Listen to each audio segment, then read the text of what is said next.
To hunt or not to hunt? That is the question. My biggest dilemma is that this Saturday, January 6th, is the last day of deer season in Virginia. And I don't want to hunt in Saturday because, everybody's going to be in the woods. So I'd rather hunt tomorrow. But the biggest problem is that tomorrow morning is in the single digits. And we have a wind factor up to 20 miles an hour. And deer do not like to move in the winds. And I really don't like to sit in the cold, windy day.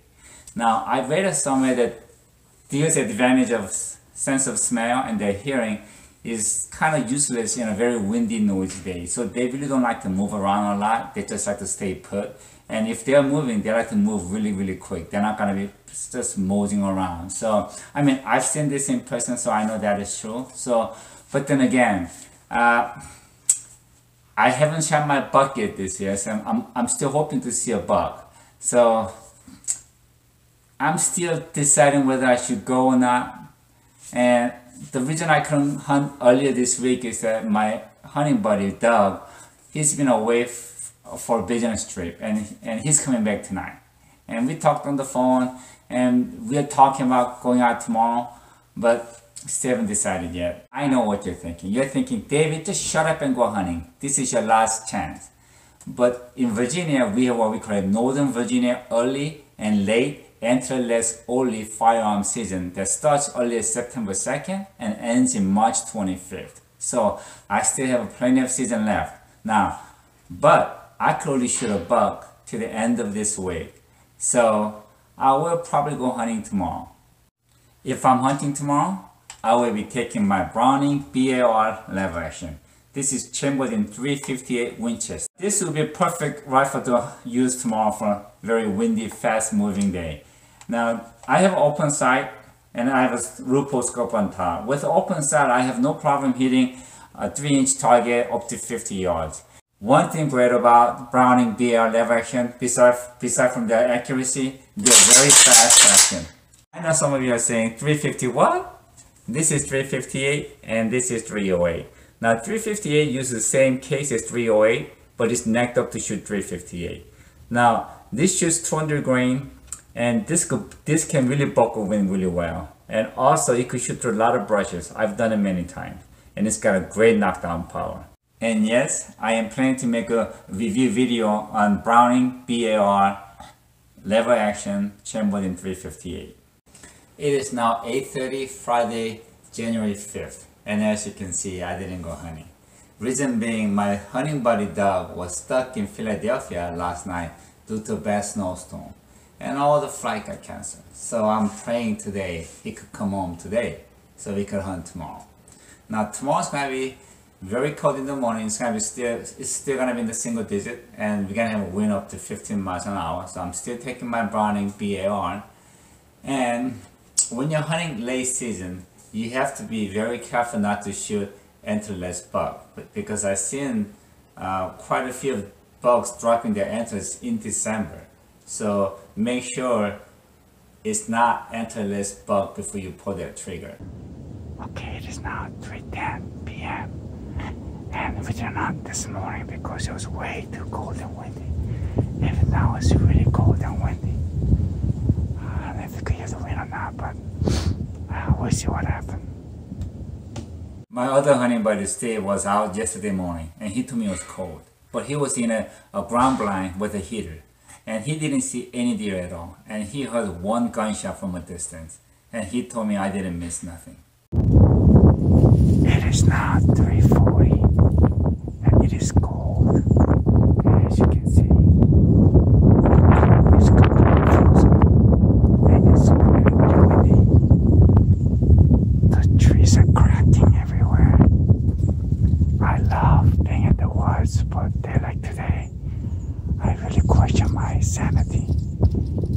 I don't know. I haven't seen anything moving at all, not even a squirrel. Maybe I should have done the same thing as squirrels did. Stay in and stay warm. Alright, let's see what the day brings us. After being on the tree for about 30 minutes, with the wind blowing on my back, I was trying to lose my body cold temperature really fast. And I started to wonder if I could really tough it out till 5:30. It is now 4 p.m. and I haven't seen any movement, not even a squirrel. But that's never a good sign. Maybe they're not crazy like me.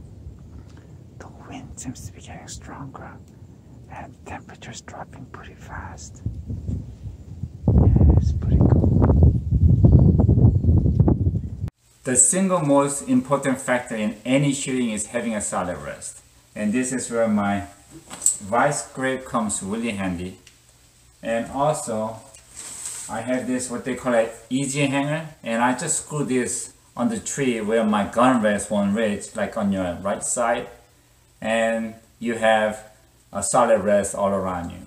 This is how I use vice grip to set the gun rest to the height that I want, and this works pretty well for me. I mean, I hunted in a single digits before, but not in this kind of wind. And even though it was low tens, with the wind blowing that hard against my back, it was really cold. And I didn't.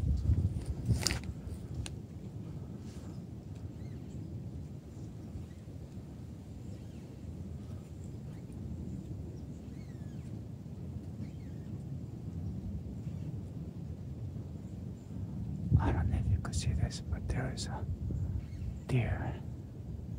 I'm not sure what it is. If it's a dog. Okay, it's moving. Okay, we just might get a shot at this.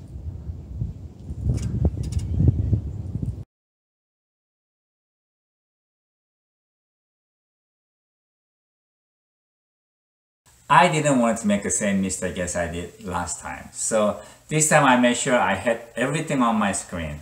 And just as she was coming out to the opening, I said, here we go. And before I pulled the trigger, I double checked and looked at my screen, and it was black. I don't know what happened. So I pushed the power button, it came on for a split second and then went out again. And I wasn't about to play with my cell phone. I had to decide whether to shoot or not. And I wasn't about to pass up on a medium-sized deer. So I pulled my trigger and she dropped like a rock. And she maybe kicked a few times and she stretched all 4 legs within 10 seconds. So I knew it was a very humane kill and I was happy for that. I mean, I hate to see any deer suffer, so I do my best to minimize any suffering at any time. I cannot believe this, but I shot a nice size medium doe, and it was so cold. My cell phone just kept dying. I had 90% battery, but now it's got like 5% left. Must be the weather.